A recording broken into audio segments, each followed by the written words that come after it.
Hola, buenos días. Qué gusto encontrarnos de nuevo en este amanecer, iniciando una nueva jornada. Hoy ya es día de preparación antes del Santo Sábado, pero también es el primer día de este 11º mes del año.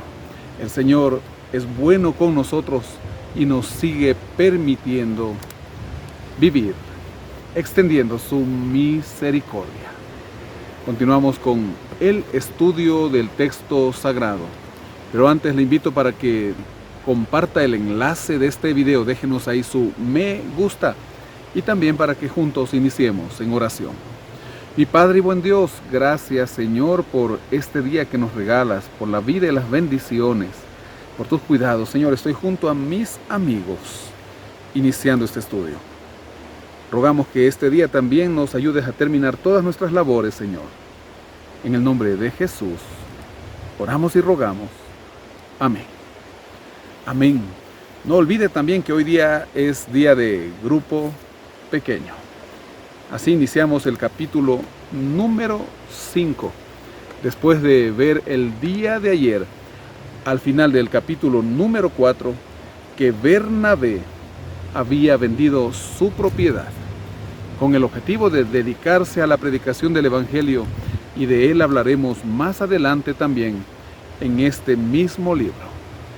Verso 1. Pero cierto hombre llamado Ananías, con Safira su mujer, vendió una heredad y sustrajo parte del precio, sabiéndolo también su mujer.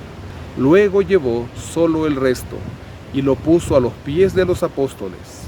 Pedro le dijo: Ananías, ¿por qué llenó Satanás tu corazón para que mintieras al Espíritu Santo y sustrajeras del producto de la venta de la heredad? Reteniéndola, solo te quedaba a ti, y vendida, no estaba en tu poder.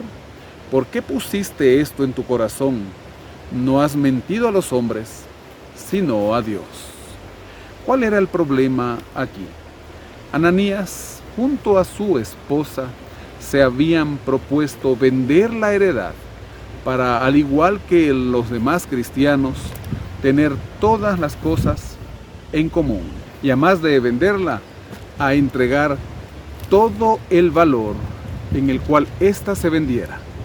Pero al tener ya el dinero en sus manos, retuvieron una parte del dinero y solo entregaron el resto. El Señor nos aconseja en su palabra que nuestro sí debe ser sí y nuestro no debe ser no.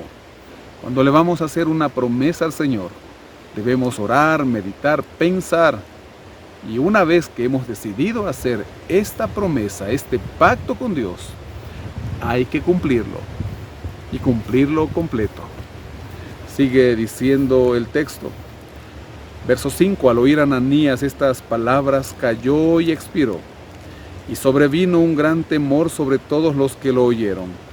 Entonces se levantaron los jóvenes, lo envolvieron, lo sacaron y lo sepultaron. Pasado un lapso como de 3 horas, sucedió que entró su mujer sin saber lo que había acontecido. Entonces Pedro le dijo: Dime, ¿vendisteis en tanto la heredad? Y ella dijo: Sí, en tanto. Pedro le dijo: ¿Por qué convenisteis en tentar al Espíritu del Señor? He aquí a la puerta los pies de los que han sepultado a tu marido, y te sacarán a ti. Al instante, ella cayó a los pies de él y expiró. Cuando entraron los jóvenes, la hallaron muerta, la sacaron y la sepultaron junto a su marido, y sobrevino gran temor sobre toda la iglesia y sobre todos los que oyeron estas cosas.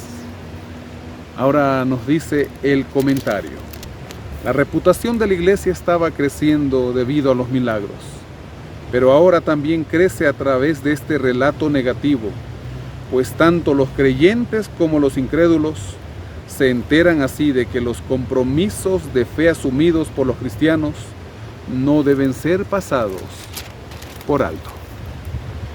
Verso 12.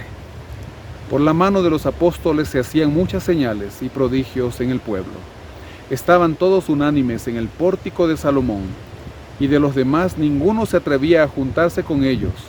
Sin embargo, el pueblo los alababa grandemente. Los que creían en el Señor aumentaban más, gran número de hombres y de mujeres, tanto que sacaban los enfermos a las calles y los ponían en camas y camillas para que al pasar Pedro, a lo menos su sombra cayera sobre alguno de ellos. Aún de las ciudades vecinas muchos venían a Jerusalén, trayendo enfermos y atormentados de espíritus impuros, y todos eran sanados. Así, de esta manera, con estos milagros portentosos, empieza a crecer la primera comunidad cristiana. Entonces, levantándose el sumo sacerdote y todos los que estaban con él, esto es, la secta de los saduceos, se llenaron de celos y echaron mano a los apóstoles y los pusieron en la cárcel pública. Pero un ángel del Señor, abriendo de noche las puertas de la cárcel y sacándolos, dijo: Id, y puestos en pie en el templo, anunciad al pueblo todas las palabras de esta vida. Habiendo oído esto, entraron de mañana en el templo y enseñaban. Entretanto, vinieron el sumo sacerdote y los que estaban con él, y convocaron al concilio y a todos los ancianos de los hijos de Israel, y enviaron a la cárcel para que los trajeran. Pero cuando llegaron los guardias no los hallaron en la cárcel. Entonces volvieron y dieron aviso, diciendo: Por cierto, la cárcel hemos hallado cerrada con toda seguridad, y los guardas afuera de pie ante las puertas.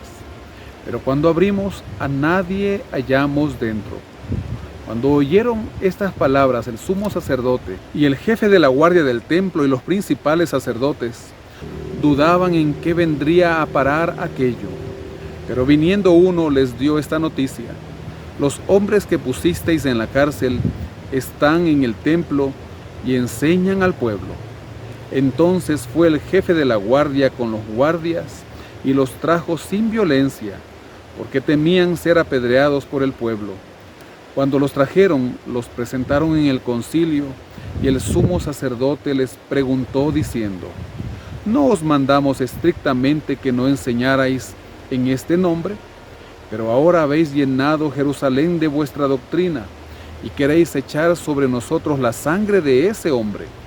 Respondiendo Pedro y los apóstoles dijeron: Es necesario obedecer a Dios antes que a los hombres. El Dios de nuestros padres levantó a Jesús, a quien vosotros matasteis colgando en un madero. A este Dios ha exaltado con su diestra por príncipe y salvador, para dar a Israel arrepentimiento y perdón de pecados. Nosotros somos testigos suyos de estas cosas, y también el Espíritu Santo, el cual ha dado Dios a los que lo obedecen. Ellos, oyendo esto, se enfurecían y querían matarlos. Entonces, levantándose en el concilio un fariseo llamado Gamaliel, doctor de la ley, venerado de todo el pueblo, mandó que sacaran fuera por un momento a los apóstoles. Y luego dijo: Israelitas, mirad por vosotros lo que vais a hacer respecto a estos hombres, porque antes de estos días se levantó Teudas, diciendo que era alguien. A este se unió un número como de 400 hombres, pero él murió, y todos los que lo obedecían fueron dispersados y reducidos a nada. Después de este se levantó Judas, el Galileo, en los días del censo, y llevó en pos de sí a mucho pueblo. Pereció también él, y todos los que lo obedecían fueron dispersados. Y ahora os digo: apartaos de estos hombres y dejadlos, porque si este consejo o esta obra es de hombres, se desvanecerá. Pero si es de Dios, no la podréis destruir. No seáis tal vez hallados luchando contra Dios. Al igual que a Jesús, ahora los fariseos querían matar también a sus seguidores. Pero este Gamaliel, quien más adelante lo veremos como el maestro de Saulo, de Tarso o de Pablo, ahora se levanta y habla estas sabias palabras. Nos dice también el comentario que Gamaliel era un personaje importante en el judaísmo del primer siglo, y en esta ocasión, a través de él, Dios interviene a favor de su pueblo, sin importar que sea miembro del Sanedrín. El Señor interviniendo a través de este maestro de la ley, quien menciona a Teudas, que apareció como en el año 6 después de Cristo. El historiador antiguo Flavio Josefo lo menciona también como un impostor que prometió dividir las aguas del río Jordán y fue muerto por los romanos. También se menciona a Judas el Galileo, del cual también habla el historiador Josefo, diciendo que este Judas argumentaba que estaba mal someterse al censo y condujo a una rebelión armada contra Roma, que fue rápidamente aplastada. Y así sucedería con los seguidores de Jesús llamado el Cristo, si esta obra no era de Dios. Desde el verso 40 termina el capítulo diciendo: estuvieron de acuerdo con él, entonces llamaron a los apóstoles y después de azotarlos, les ordenaron que no hablaran en el nombre de Jesús y los pusieron en libertad. Ellos salieron de la presencia del concilio, gozosos de haber sido tenidos por dignos de padecer afrenta por causa del nombre, y todos los días en el templo y por las casas incesantemente enseñaban y predicaban a Jesucristo. Qué hermoso. Sentían gozo de haber padecido parte de lo que Cristo había padecido y de lo cual ellos fueron testigos, aunque de lejos, porque habían huido.